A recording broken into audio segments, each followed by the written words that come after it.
bapangi kati na Kristo beto zola banda lukutakani ya beto ya bubiai dimanche le 20 novembre 2022 na nkumbu ya Yesu Kristo. Que la grâce et la paix vous soient données de la part de Dieu notre Père et de Jésus-Christ notre Seigneur et Sauveur. L'Éternel règne, les peuples tremblent.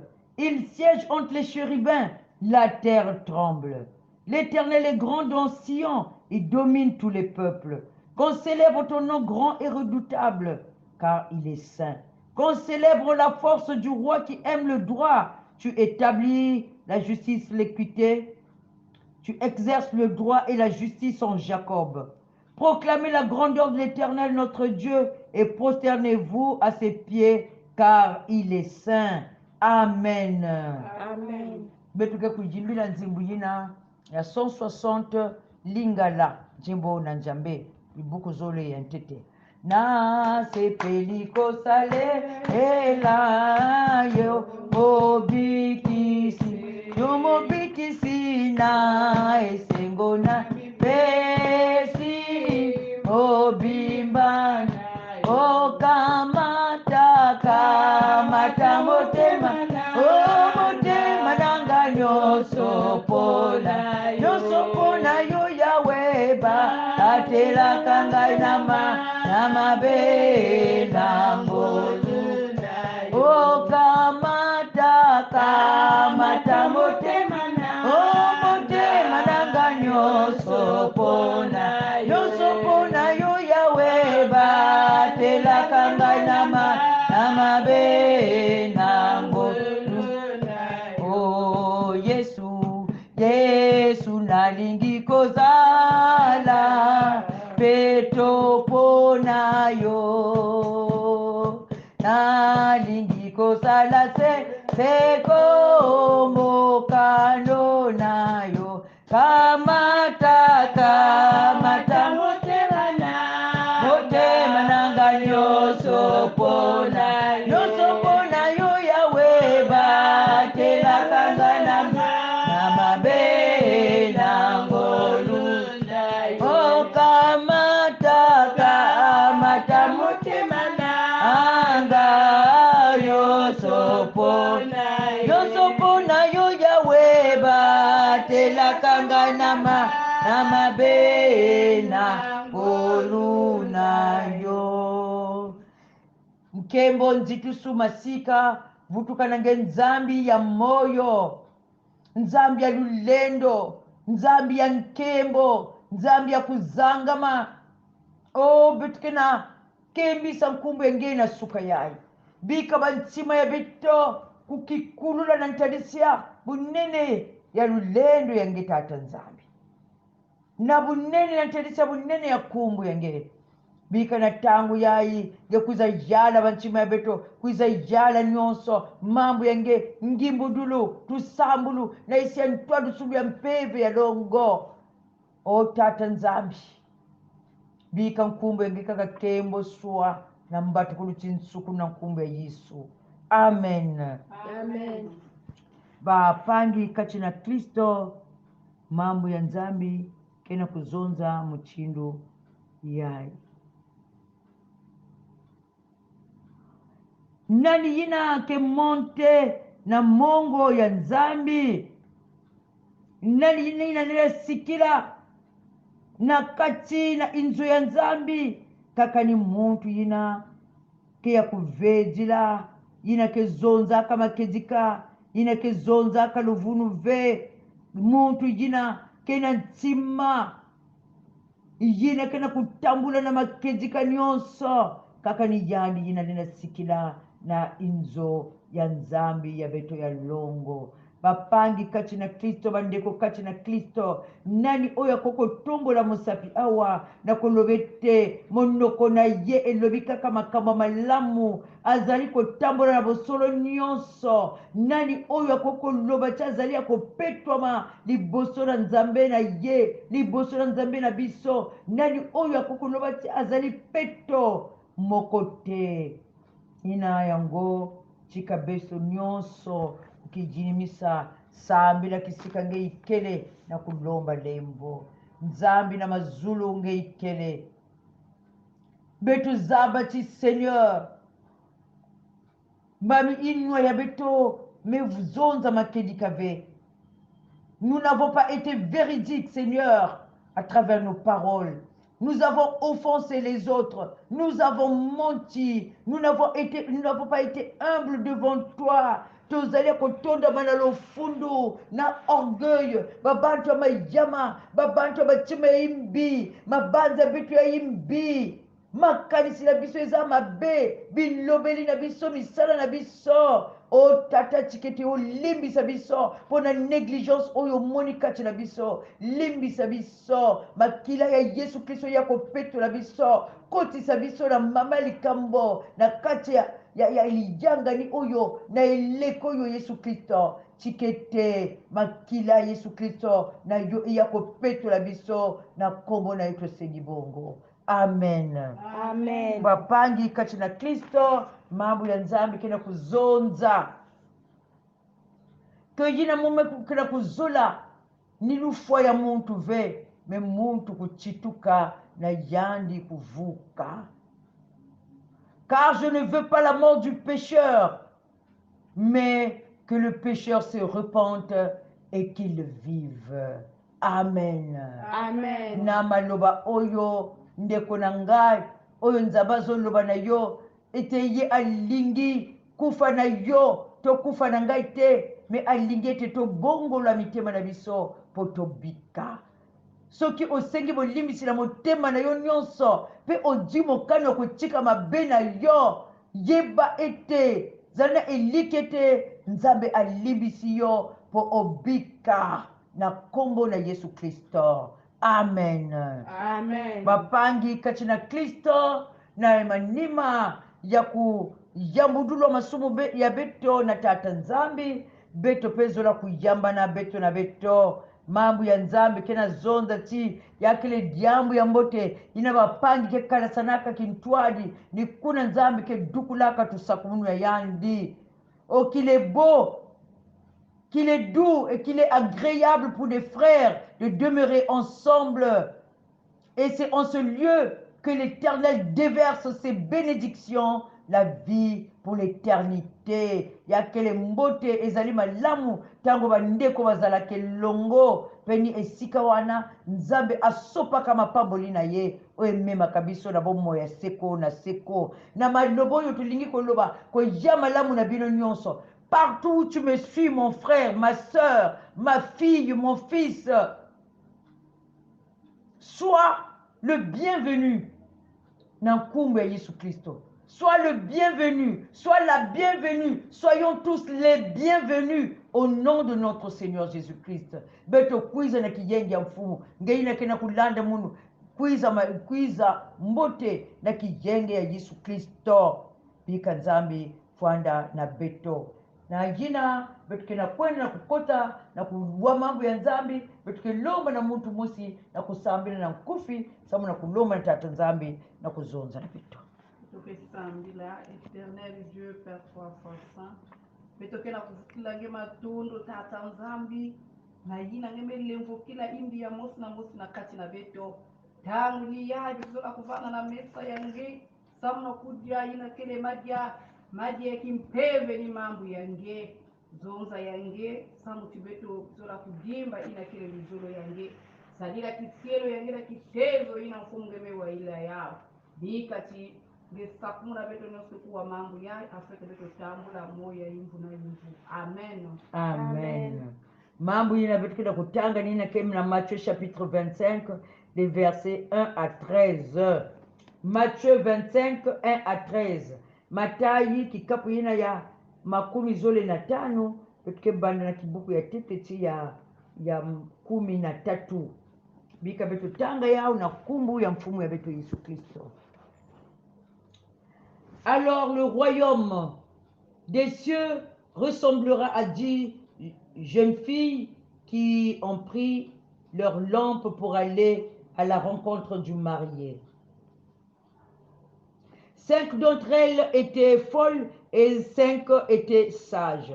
Celles qui étaient folles ne prirent pas d'huile avec elles en emportant leur lampe.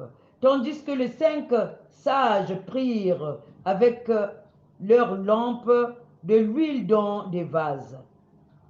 Comme le marié tardait, toutes s'assoupirent et s'endormirent. Au milieu de la nuit, on cria, « Voici le marié, allez à sa rencontre. » Alors, toutes ces jeunes filles se réveillèrent et préparèrent leurs lampes. Les folles dirent aux sages, « Donnez-nous de votre huile, car nos lampes s'éteignent. » Les sages répondirent, « Non, il n'y en aurait pas assez pour vous et pour nous. Allez plutôt chez ceux qui en vendent et achetez-en pour vous. » Pendant qu'elles allaient en acheter, le marié arriva. Celles qui étaient prêtes entrèrent avec lui dans la salle des noces et la porte fut fermée. Plus tard, les autres jeunes filles vinrent et dirent, « Seigneur, Seigneur, ouvre-nous !» Mais il répondit, « Je vous le dis en vérité, je ne vous connais pas. Restez donc vigilants, puisque vous ne savez ni l'heure, ni le jour où le Fils de l'homme viendra. » Amen. Amen. Papa ngi kati na Kristo, ngudi ya diambu ya beto ya semaine yai, ni vigilance et attente. Kukaya meso na kuvingila. Kokengele pe kodzela. Vigilance et attente. Beto zabati yina sentinelle zaba veka ni wapi tangu muyibi ilenda kwiza. Yalenda prévoir avec lumbu na l'heure. Yalenda vanda peut-être même na tangu pendant que tout le monde est là dans la distraction tout ça, muyibi ilenda profiter yandi. Yalenda vanda pe na pipa, yina babantu me lala, yandi me kota, yandi me kwenda, yandi me baka yina mezula, yandi mezula. Alors moto oyazo kengela, il est obligé de regarder, de rester vigilant. Si yandi kota na distraction ya kepasi, si yandi kota na ponge pe ya kepasi, ni yai yisko na zoza chiki mfume yandi meku fwana kana yandi kena kukompare yao na bandumba 10, bandumba 5 meku vwanda bandumba ya mazengi. Les 5 vierges, les 5 premières vierges étaient folles, mais les 5 autres vierges étaient prudentes, étaient sages. La folie c'est quoi? La folie c'est un manque de bon sens. Ce qui bon sens ezalité makanisi ya malamu okokanisa pe ndenge nini yako bongisa makambo na bomoi na yote. Eba nduma ya ivandi vingila jitoko ya bao inazola kuiza samu na kujwa bao na makwela na kukota na nkembo. Mais moi leur vandi luta ya kuvingila yani. Balaki ko dzela moi tango pe ezoleka. Boyo wana ya mayele balobi tango ni tango ye akojaka. Tango ni tango ina yanke kuiza. Il faut beto tout là déjà mafuta ya beto na kati beto réservé mafuta ya beto samu na mindi ya beto. Parce qu'on ne sait jamais. Si y'a kuiza na katikati ya pipa yake vwanda yaka pasi na beto na kwenda sosa mafuta na kutula. Il faut que ma mindi ya beto vwanda prête. Nos lampes doivent être prêtes. Mais yataka yina les 5 autres vierges qui n'étaient pas prudentes, qui n'avaient pas de bon sens. Les 5 folles, vandaka na prudence ve. Noso ya prévoyance vandaka ve. Précaution vandaka ve. Mezonza beto vigila kaka leur ni leur inanke kuiza beto tula l'huile. Je ne sais pas quand nous faisons kanisaka yao certainement zonza ka c'est ou bien que kuiza peut-être leur y arrivé beto vigila tete moi fieti beto suma mafuta. Kena vingila pe me fatigué parce que moi temps certainement vandaka ya inda yina vandi vingila. Le temps de l'attente était certainement long. Alors me fatigué union sur les 10 vierges kena kulala fioti samu na kuvingila ditoko ya yine kaka vwandana mafuta ve olina kuzonza chi avant beto lala na kuvingila mchindo wa pange beto prévoir mafuta beto kwenda sosa yao na yina abunteti yandi kuiza pour que betu vwanda kaka prêtre bawo bamelala kaka ensemble na bayina vwanda ke bawo prêtre babantu mingi ke muchindu yina bamelala na katikati ya mpimpa bazojoka kaka bolamuka mobali ya ye beno lembisa bamila ya beno alors bayina vwandaka na mafuta ya bawu bamevumbuka kaka directement bame allume bamila bao yakina kulema bayina kaka peme lalaka so mafuta bakena vumbuka na ku allumer mafuta bamila bao me bamila kena kufwa parce que l'huile vwandaka ve muchindi wa banchu na zamba luciole côté ya beto kwaku betu kesalilaka mingi yao betu kwaku na l'Afrique na le Congo si pétrole keleve mwinda ngeke tala kaka flamme ke diminuer et finalement yake kufwa bao yino sini muchindu yina bamida bao l'huile vwandaka ve bakena namisa yakena simba ve yakena bakena zonza na bapangia bao beno bantu vwandaka prêtre beno pesa betu mwa l'huile betu tula tu non betu nina pesa bdiaka beno mafuta ya betu ve parce que sinon ya betu peke diminuer pour toute la nuit ça ne répondra pas quantité yina moitié qui répondre ve beno kwenda kaka sosa mafuta tangu bamekwenda. Bon, imaginez, beto kwaku, parfois à 3 heures du matin, les boutiques sont fermées. 1 heure du matin, à des heures tardives, ba boutique nyonso, bame kanga, wako tengeke kwenda sumba diaka mafuta. Si ya vanda pétrole, côté ya beto, wako tengeke kwenda sosa diaka ya.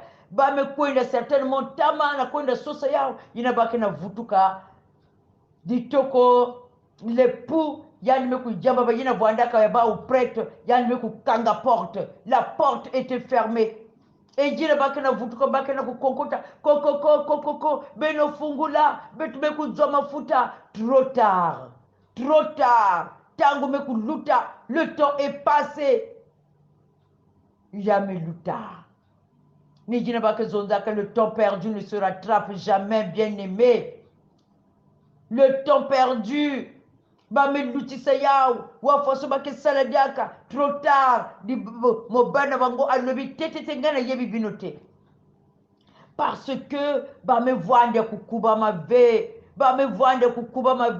et la porte bamekanga yao bakangi porte c'était trop tard samuna yiki parce que bavwandaka na mayindu na makanisi bazalaki na makanisi ya malamu te olo bakende koluka mwa mafuta na bango même avant balala baninga avant bayaka bango babongisa bamida na bango mais bango bazolanda kaka ba oyo baza prêtre bazolala na bango mais yo oza prêtre te kende koluka mafuta ozala prêtre parce que on ne sait pas à quelle heure l'époux va revenir non betu zaba veka niki babwandi vingila bakena lala ya baou dans l'insouciance bamilala ba précaution vwandaka ve e jina bakena vumbuka ti beno vumbuka ditoko endambisa mekwiza bajina vwandaka kukubama meijamba ditoko be bawo akena kwenda sosa mafuta kote ni kote bapangi yake pasi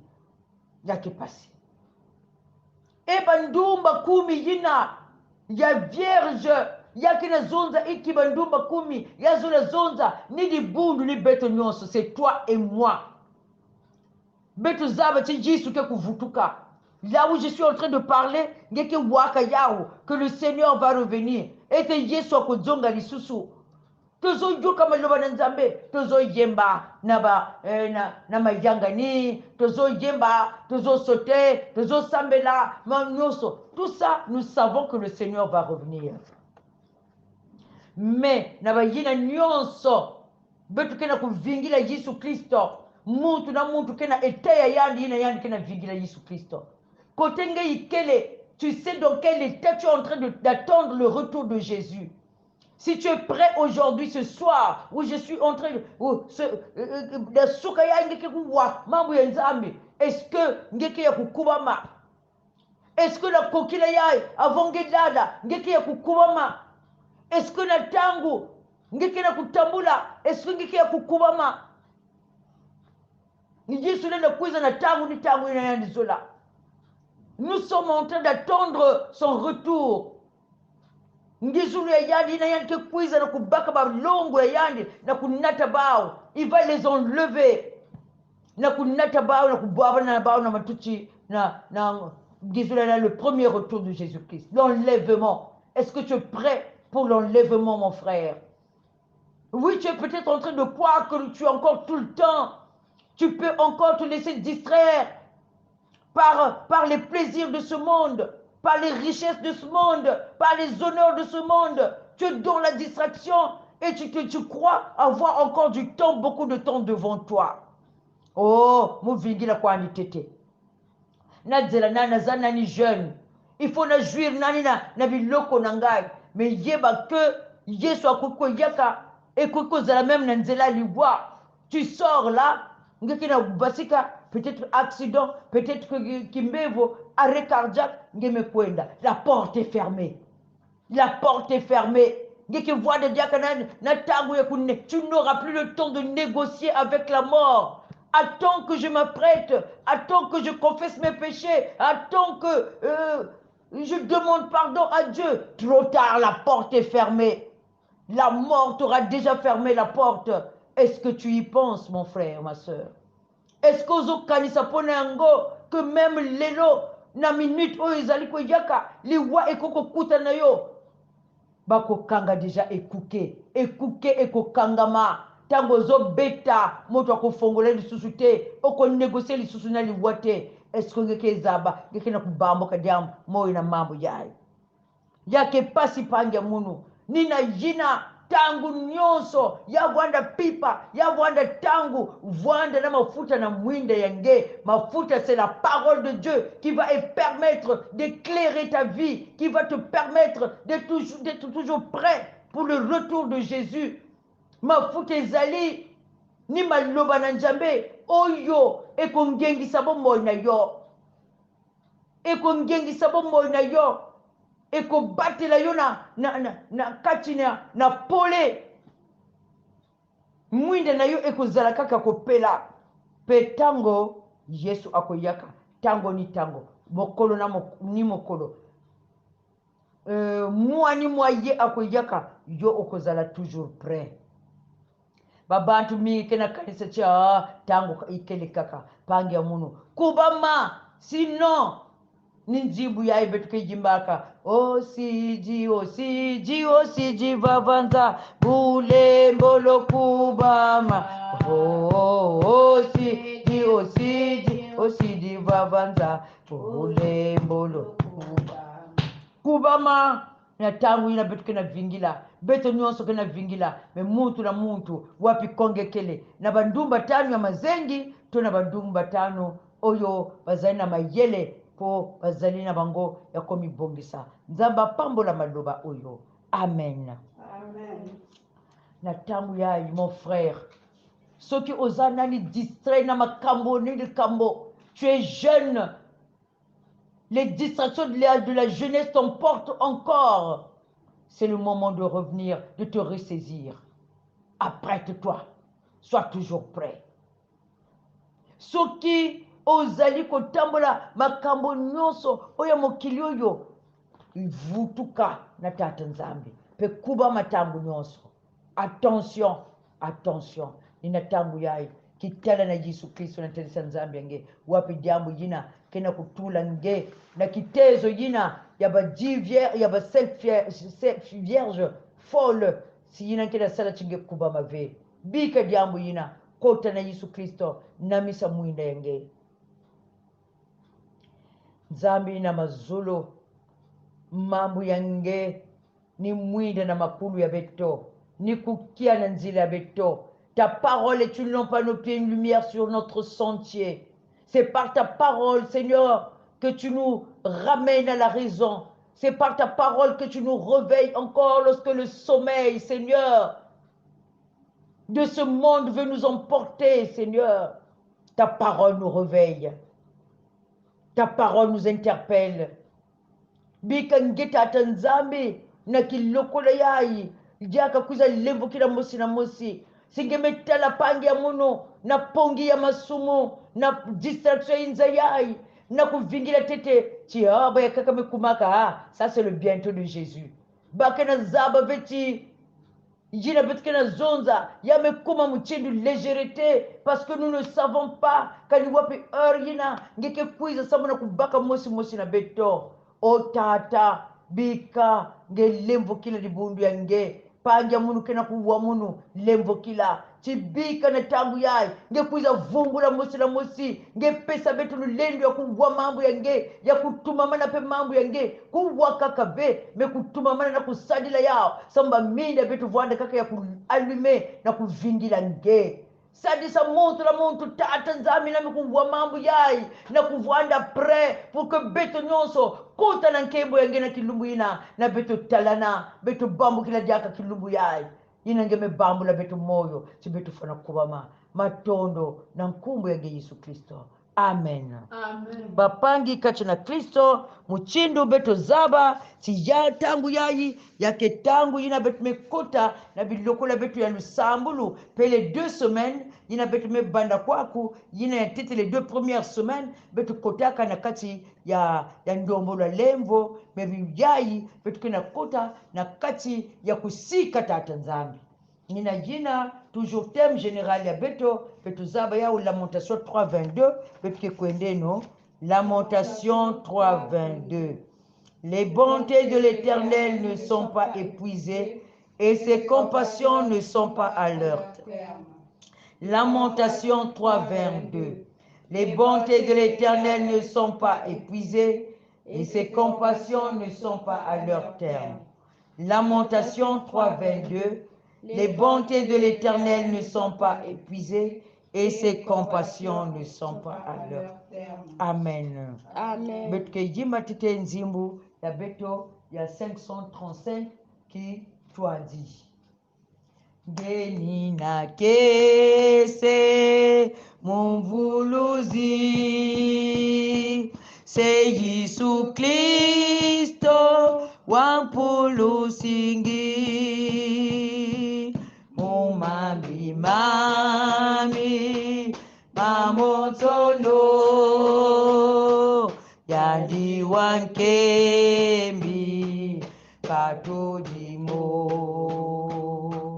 bikatwa nama kisubabo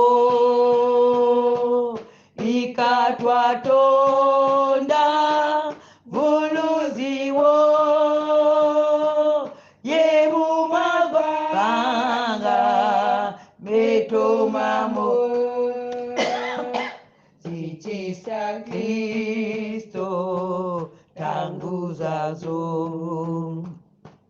geni na kese Yesu Kristo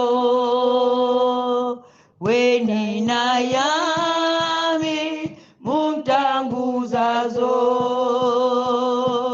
yandi kunji mpangilise unakungyundu tanganade bikatwa nama isubabo bikatwa tonda buluziwo yebu mabanga metomamo zichisa Kristo tanguzazo geni na kese mujaji mpe voka na kwiza mukayengele mulanda bantu banji babo kuna mayangi manji mamo bikatwa nama isubabo bikatwa tonda buluziwo yebu mabanga metomamo zichisa Kristo tangu lumbu kya kese lumbu kya nkembo kyambambu kulwa moyo mpe musika mfumu utuveni kamu mabanga mambote matwa vengiko kasi mulembo andikaka twena moyo lumbuka lumbu zitisangaza buwena moyo tomayanga kadiba bingi balembo tambula lembo yebuwena moyo tomato lumbuka lumbu zitisangaza buwena moyo tomayanga kadiba bingi balembo tambula yebuwena moyo tomatoni nzambi tata uzolanga bakuntondanga mubyese byawuye mubyazi yimbika nkunga buwena moyo lumbuki bulemboloza myechikwizaku lumbuka lumbu zitisanganzani buwena moyo tomayanga kadiba bingi balembo tambula lembo yebuwena moyo tomaton lumbuka lumbu zitisanganza buwena moyo tomayanga kadiba bingi balembo tambula lembo yebuwena moyo tomatonda matondo kisika ngeikele vutula matondo na tata nzambi sika tata nzambi meya ngudi nkunja munu yinange kina zonza kina tuba rusabula masika pesa pe mwela yange nzutu yange yavwanda muchindu masika na nzitusu na nzambi yange mwela nzutu mpeve pesa na tata nzambi comme un sacrifice de bonne odeur, une belle adoration, un sacrifice d'odeur agréable. Ya solo mbeka ya solo malamu ni boso na nzambe na yo mi pesa puki pesa na yinange kina sambila tata nzambi bika nkembo nzitusu na masika vwanda na ngeme pesa betu mambo yina kena nata betu na kuvwanda na moyo na ya imvu na kukatuka na pongi samunge koti sa betu na nkembo yange samuchi inza comporte betu ve totonji yonkolo na biso pona nyonso oyo osalaka na biso ya balamu na nzela maloba na yo na nzela ya oyo ozobatela biso oyo ozobundela biso bitumba oyo ozomema biso na kolamuka na pongi ya masumu po tokoba kozala elongo na yo kotambola elongo na yo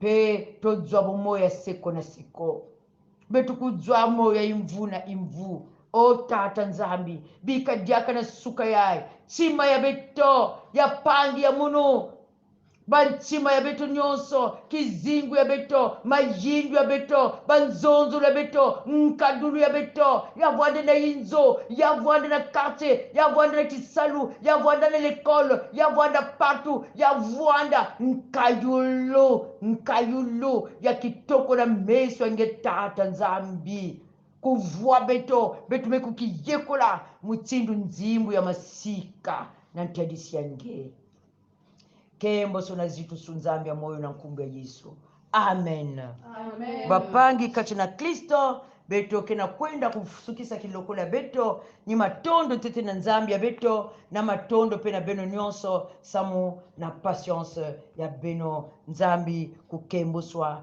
na nyonso tonda kwa nzambi tata tonda kwa nzambi tata